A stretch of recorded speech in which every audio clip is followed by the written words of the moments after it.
Bonjour Annie, Bonjour Domitille. merci d'avoir accepté mon invitation pour cette astro-rencontre de l'été initiée par l'AFDAF. Et donc aujourd'hui, c'est vous, notre invitée, Annie Belin, en direct de la forêt, de votre forêt. Et je me réjouis de cette conversation à venir avec vous. Est-ce que pour faire connaissance, vous pourriez nous parler des dominantes planétaires de votre thème à vous? Alors, je suis née avec une nouvelle lune bélier conjointe à Mars et un ascendant Capricorne. Donc, un petit peu un pied sur l'accélérateur, un pied sur le frein. Ok, merci. Enchantée, Annie. Est-ce que vous pouvez nous parler un petit peu de l'astrologie que vous pratiquez? Est-ce que vous avez une spécialité, comme on pourrait dire? Oui, tout à fait. Alors, d'abord, je suis astrologue humaniste, hein, je suis l'enseignement de Rudyard. Et puis, j'ajoute une lecture au niveau transgénérationnel et un petit peu psychosomatique, mais essentiellement transgénérationnel. D'accord, ok. Est-ce que vous pouvez nous raconter vos débuts en astrologie? Comment vous y êtes arrivé? Vous aviez quel âge? Comment vous vous êtes formé? Alors, c'est quelque chose qui m'a toujours intéressée. J'ai été très intéressée toujours par la mythologie. Bon, j'ai toujours vécu à la campagne et regarder le ciel et les étoiles et les planètes, ça faisait partie, ça a toujours fait, ça fait toujours partie de mon quotidien.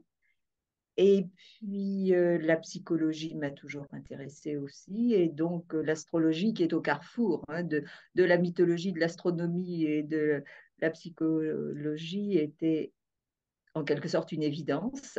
Donc, j'ai commencé par lire tous les livres qui me tombaient sous la main, des bons et des moins bons. Et puis, rapidement, je suis tombée quand même sur Rudyard, Ruperti, donc une vision qui m'a semblé tellement plus intéressante que d'autres. Et je me suis formée déjà beaucoup, je suis autodidacte de nature, et puis j'ai fait l'école à mes enfants. Ça, c'est une décision que j'ai prise à l'âge de 5 ans, tellement je me suis ennuyée à l'école. Et à cet âge-là, je me suis dit, quand je serai grande, j'aurai des enfants et je leur ferai l'école à la maison, ce que j'ai fait. Et donc, j'ai étudié l'astrologie tout en leur faisant l'école. Et puis à l'époque, donc dans les années, ça remonte loin, dans les années 90, il y avait une antenne du réseau Astrologie Humaniste à Tours qui était gérée par Monique Boissineau et qui faisait venir des astrologues pour un séminaire tous les mois, un week-end une fois par mois. Donc, c'est comme ça que j'ai fait connaissance d'Alexander Ruperti, de Gilles Verrier, de Samuel Jahn, de Jean-François Berry, de Christian Droyer, etc. Et d'autres astrologues non humanistes, mais quand même avec une certaine approche en accord. Et donc, je n'ai jamais suivi de formation de A jusqu'à Z comme ce que je propose à mes étudiants depuis très longtemps. J'ai pioché à droite à gauche, j'ai suivi des cours aussi, et puis des stages beaucoup avec Samuel, avec Gilles, avec Jean-François beaucoup. Ok. Et à quel moment vous vous êtes sentie vraiment prête pour exercer en tant qu'astrologue? Est-ce que ça s'est fait petit à petit ou est-ce que vous avez eu un déclic? Ça s'est fait brutalement et avant de me sentir prête, pour la bonne raison que justement, je tenais à continuer l'école à la maison pour mes enfants. Et comme mon mari était parti et que je n'avais pas beaucoup d'argent, la solution, mais c'était d'utiliser mes dons, mes connaissances en astrologie pour commencer à donner des cours et des consultations. Je ne me sentais pas prête, mais bon, voilà, je travaillais beaucoup, beaucoup pour arriver à faire quelque chose de sérieux malgré tout. Et je me suis formée comme ça, un petit peu sur le tas. Ok. Est-ce que, au-delà de vos consultations, vous utilisez l'astrologie au quotidien pour vous ou pour vos proches? Non, pas dans ce sens-là. Je regarde pas mon thème à chaque fois que je dois prendre une décision ou non. Mais, mais je suis astrologue 7 jours sur 7. J'ai toujours. Bon, je commence ma journée en lisant mes mails et en répondant aux mails qui me sont envoyés par des élèves ou autres. J'ai toujours des consultations, des cours, éventuellement des conférences à préparer. Donc, voilà, c'est vraiment mon quotidien, mais, mais je ne regarde pas mon thème, ni celui de mes proches, sauf si eux me le demandent, évidemment, ou s'il y a quelque chose qui fait que je me questionne vraiment et pour comprendre, par exemple, une difficulté avec ma fille, eh bien évidemment, je vais quand même regarder les transits sur son thème, mais c'est exceptionnel. Oui, ok, je vois. Comment les gens réagissent quand, dans un cadre plutôt administratif ou formel, vous devez compléter la case métier 2 points? Alors, vous n'avez pas eu à le faire pour l'école de vos enfants, par exemple, puisque c'était l'école à la maison. Mais voilà, il peut y avoir plein de situations où on doit compléter la case métier. Eh bien oui, donc astrologue, ça n'entre dans aucune catégorie. Oui, mais c'est quoi? Mais oui, mais vous faites quoi en réalité? Eh ben, oui, ok. Donc effectivement, c'est des réactions très, très, très variées entre les gens qui sont intéressés, les gens qui me demandent, vous écrivez dans quel magazine? Oui, bien sûr. La première fois, je ne comprenais même pas ce que ça voulait dire. Bon, après, j'ai compris que pour la plupart des gens, bien entendu, l'astrologie, c'est l'horoscope.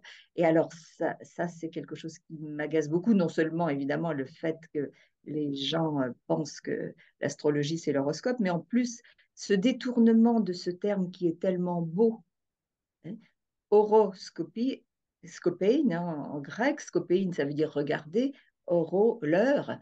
Et autrefois, donc, les astrologues faisaient des horoscopes, c'est-à-dire la carte du ciel du moment de la naissance d'un grand personnage, d'un futur roi ou autre.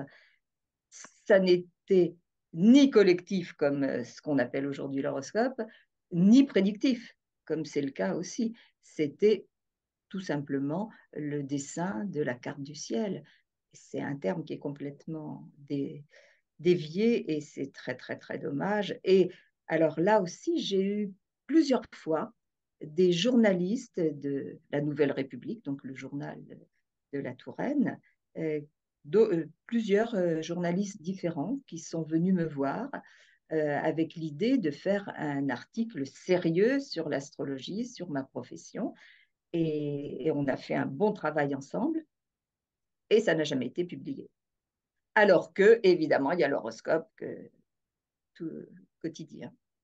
Je trouve ça tellement dommage parce que ça donne une tellement mauvaise idée de l'astrologie, comme lorsque quelqu'un prend rendez-vous et que je demande tout de suite si, parce que ça arrive, hein, des gens qui sont astrologues ou qui connaissent bien leur thème, qui ont déjà demandé des consultations à d'autres astrologues.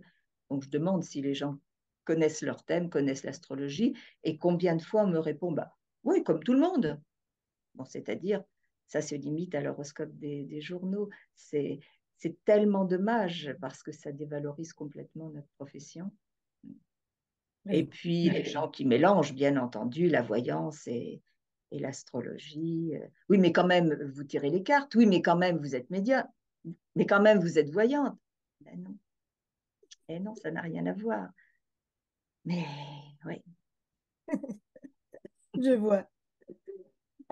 Sans trahir de secrets professionnels qui restent en consultation, est-ce que vous auriez une anecdote rigolote à nous raconter d'une consultation?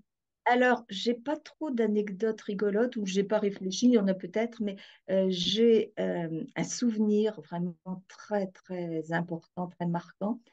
Et j'étais assez débutante à ce moment-là. Donc, je travaillais beaucoup des heures et des heures, voire des journées pour préparer le thème. Et donc, une personne prend rendez-vous et il apparaissait de façon tellement évidente un gros problème avec le père. Donc, rapidement, à la bélier, un petit peu tête baissée, je pars là-dessus et tout de suite, la personne se bloque. Non, non, non, tout va très bien avec mon père. Bon, sa réaction prouvait bien le contraire. Bon, ok, je parle d'autre chose et puis j'y reviens tout doucement. Je repense à ce que Jean-François Berry nous disait, soyez fox terrier, ne lâchez pas le morceau quand vous êtes sûr de vous. Donc j'y reviens avec un peu plus de diplomatie, mais non, non, non, non. Bref. Et la consultation se termine comme ça. La dame part très mécontente. Je me force beaucoup pour demander le paiement de la consultation parce que j'avais bien fait mon travail et je trouvais normal d'être rémunérée, mais j'étais tellement mal à l'aise et j'ai été mal à l'aise pendant quelques jours. Et puis, les années ont passé et un jour, cette personne vient me voir. Je ne sais pas si vous vous souvenez de moi. Et comment? Et donc là, je m'attendais à tout. Et elle me dit, je viens vous remercier parce que à l'époque, je n'étais pas prête à entendre ce que vous m'avez dit, mais ça a fait son chemin. Je me suis réconciliée avec mon père, on a pu parler. Et aujourd'hui, il vient de décéder et il est parti serein et moi aussi. Et je viens vous remercier parce que c'est grâce à vous ou à ce que vous m'avez dit que j'ai pris conscience effectivement du problème et de la solution. Des années après. Mm. Merci le fox terrier. Voilà, merci Jean-François. Bélier lui aussi. Hein. Bah, merci Annie pour cette belle anecdote. Oui, oui. Est-ce que vous auriez un livre à nous recommander qui vous aurait particulièrement marqué, vous, dans votre parcours d'astrologue? Alors, c'est difficile de dire un livre parce que j'en citerai bien une dizaine, mais je me permets, si vous voulez bien, d'en citer trois, un Allez. petit peu, un petit peu de façon chronologique. Eh bien, d'abord, l'astrologie et psyché moderne de Den Rudyard, le père de l'astrologie humaniste qui a fait ce lien entre l'astrologie et la psychologie jungienne. C'est vraiment une base, à mon avis, indispensable quand on veut faire ce genre d'astrologie. Et puis ensuite, le livre d'Alex Ruperti, Les cycles du devenir, puisque cette astrologie humaniste, elle est très évolutive et donc les cycles planétaires sont importants. Le cycle de lunaison progressé qui est vraiment pour moi une base incontournable. D'ailleurs, petite anecdote à ce sujet-là, si vous voulez bien, je crois qu'on est encore dans les temps. Euh, le premier stage que j'ai suivi à Tours, donc après avoir uniquement appris par moi-même en autodidacte avec les livres, le premier stage était consacré, enfin le premier stage auquel j'ai participé était consacré justement au cycle de lunaison progressée. Je n'avais jamais suivi le moindre cours en groupe et ça m'a tellement parlé que au retour, une amie vient me voir le lendemain ou quelques jours après en me disant, je ne sais pas ce qui se passe en ce moment. Oh, écoute, je viens de découvrir quelque chose, je calcule, et à l'époque, c'était évidemment à la main. Donc, je calcule toutes les étapes du cycle de lunaison sans rien lui dire, sans qu'on échange un mot, mais elle regardait ce que je faisais. Et à la fin, elle me dit, mais tu as noté toutes les étapes importantes de ma vie. OK. Donc voilà, les cycles du devenir de Ruperti. Et puis le chant de la résonance de Jean-François Berry, qui fait le lien justement entre l'astrologie humaniste, la psychogénéalogie et la psychosomatique. C'est un livre que je trouve vraiment fondamental, extraordinaire, très facile à lire avec beaucoup d'anecdotes et beaucoup d'exemples. Voilà. Je Ok, me limiterai à trois, mais je pourrais en essayer bien d'autres. c'est parfait. Merci Annie pour ces trois conseils. En parlant de conseils, est-ce que vous auriez un simple conseil à donner aux débutants, à ceux qui débutent en astrologie en ce moment? Alors, de ne pas faire comme moi, déjà, de suivre des cours en groupe, c'est tellement mieux, et des stages. J'anime des stages aussi, bien sûr. Et voilà, parce que la dynamique de groupe est tellement importante. Et on apprend les uns des autres. Et dans mes cours, j'ai toujours une partie théorique, bien évidemment, mais surtout une partie pratique d'échange, enfin de pratique sur les thèmes des participants et d'échange. Et les dynamiques de groupe qui se forment dans mes stages, notamment quand les gens sont 4 jours ensemble, c'est extraordinaire et ça apporte beaucoup. Et puis sinon, le conseil, bah, c'est quand même de lire et de travailler, d'expérimenter et de faire des thèmes et des thèmes. Et oui, Parce que c'est un langage symbolique tellement complexe et riche. C'est pas compliqué, c'est complexe, hein, c'est très riche. Donc, on n'a jamais fini d'apprendre. tout à fait. Merci Annie pour ce conseil. Est-ce que vous pourriez nous livrer un de vos petits secrets? Par quel fil vous commencez à tirer un thème? Alors, je ne vous livrerai pas de secret pour la bonne raison que je n'en ai pas, parce que c'est différent à chaque fois. Mhm. Ça dépend de la personne en face de moi. Moi, j'ai étudié son thème, j'ai travaillé beaucoup dessus. Bien souvent, après, je me dis que je n'avais pas besoin de travailler autant. Mais bon, c'est parce que j'ai beaucoup travaillé que je suis capable de répondre à sa demande. Mais je ne sais pas, parce que les seules questions que je pose quand la personne prend rendez-vous, c'est, bon, est-ce que vous avez une question particulière? Est-ce que vous connaissez déjà votre thème? Oui, non. Est-ce que vous avez une question particulière? Généralement, c'est, bon, la vie professionnelle, la vie amoureuse, ou les deux, ou euh, euh, là où j'en suis aujourd'hui. Mais bon, je ne vais pas plus loin dans les questions avant le rendez-vous. Et donc, le rendez-vous, mais ça dépend de la façon dont la personne arrive. euh, et voilà. Alors, quelquefois, il m'arrive de dire, surtout pour les gens qui ne connaissent pas du tout l'astrologie, de dire, voilà, euh, dans le langage courant, on dit que vous êtes, par exemple, Bélier ascendant Capricorne. Ah oui, oui, ça, les gens savent en général. Je dis oui, mais bon, ça, j'explique pourquoi le soleil, pourquoi l'ascendant. Mais je dis, vous êtes bien autre chose que tout ça, vous ne l'êtes. Ah oui, c'est vrai. Et quelquefois, mais c'est un tout autre signe qui domine votre thème. Ah, je comprends pourquoi, etc. Mais voilà, à chaque fois, c'est différent et ça dépend de la personne et de l'échange qui se fait, oui, de la relation qui se crée, qui est complètement différente à chaque fois. Donc, pas de secret, mais c'est pas que je veux le garder, c'est que n'en ai pas. Ok, j'ai bien compris Annie, merci. Question très pratique, vous utilisez quel logiciel? J'utilise Aureas depuis toujours, enfin, depuis que j'utilise un logiciel. Pendant très longtemps, évidemment, je faisais tout à la main, comme tous les astrologues un petit peu qui ont un peu de bouteille. Et puis ensuite, j'ai eu la calculette. Oh, j'étais très très fière de la calculette, mais qui calculait beaucoup moins vite que moi à la main. Et puis aujourd'hui, enfin depuis, j'utilise Aureas. J'en Ok, suis satisfaite, même s'il y a quelques bugs. Là, j'ai l'intention de téléphoner parce qu'il y a quelques... Bon, bref. Mais je ne connais pas les autres, donc je ne sais pas. ça marche. Le 16 septembre se tiendra le... Excusez-moi, juste avant la Oui, prochaine question, je complète parce que ça, c'est important pour moi. Donc, j'utilise Aureas, bien sûr, je ne fais plus les calculs à la main, mais je dessine toujours le thème à la main. Et je ah, conseille aussi à mes élèves,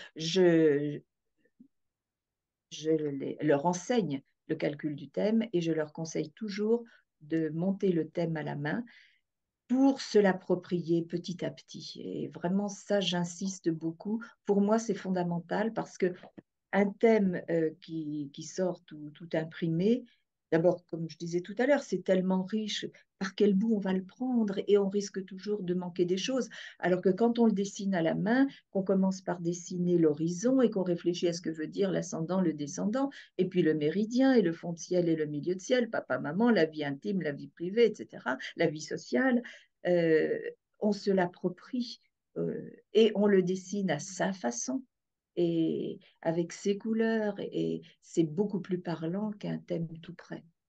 c'est intéressant. C'est vrai que ça Et permet de s'en imprégner petit à petit. complètement. Et en fait, aujourd'hui, où je passe plus 10 heures à préparer un thème, évidemment, quand j'ai fini de le dessiner, j'ai fini l'analyse. Mais parce que j'ai pris le temps de le dessiner petit à petit. Ouais. Et puis après, de remettre ça au consultant, c'est... Et en plus, alors, c'est aussi, je trouve, plus respectueux, un thème dessiné à la main plutôt qu'imprimé. Bah oui, je trouve ça très joli, cette manière de faire. Merci Annie pour ce partage. Et je le fais donc à l'humaniste, hein, ce qu'Auréa s'appelle mandala, Oui, qui privilégie les maisons, puisque les maisons sont beaucoup plus personnelles que les signes. Donc, on voit beaucoup plus dans quelle maison agissent les planètes, et ça me semble très, très important. Même si le défaut, enfin, c'est pas le défaut, mais bon, l'aspect négatif de ce dessin-là, c'est que les aspects sont déformés quand les maisons sont inégales, ce qui est souvent le cas sous nos latitudes. oui. Ça, c'est l'inconvénient, mais l'avantage, c'est de voir vraiment les maisons, les domaines de vie dans lesquels les planètes agissent. Ok. Excusez-moi pour ce complément. Bah, ne Je... vous excusez pas, c'était très intéressant. Merci Annie. Merci. Le 16 septembre aura lieu un grand événement, vous voyez de quoi je parle, le congrès Oui, annuel de la VDAF. oui. La thématique, c'est l'astrologie au XXIe siècle et on aura la chance de vous avoir, vous, Annie, en tant que conférencière. Votre conférence s'appelle L'astrologie, un phare dans la tempête. Est-ce que vous pouvez nous en dire deux, trois mots pour nous mettre l'eau à la bouche? C'est une image qu'une personne qui était venue en consultation m'a donnée. Elle me disait, j'ai trouvé que c'était très, très intéressant. euh, enfin, c'était pas dans la tempête, c'était juste un phare, je crois. Mais elle me disait, voilà, vous ne m'avez pas réellement appris quelque chose que j'ignorais, mais vous avez éclairé mon chemin. Je me doutais que le phare était par là, mais là, je le vois bien. Et j'ai trouvé que l'image était très belle. Et aujourd'hui, j'ajoute dans la tempête parce qu'aujourd'hui, je pense qu'on est dans une période quand même assez tempesteuse. Ok, bon, ben, rendez-vous le 16 septembre pour vous écouter à Paris. Ok. Euh, Alors, question un petit peu particulière. Si vous pouviez poser une question à l'astrologue que je vais interviewer après vous, et je la poserai de votre part, ce serait laquelle? Ah, là, vous me prenez au dépourvu. Ah bah Une oui, question à poser.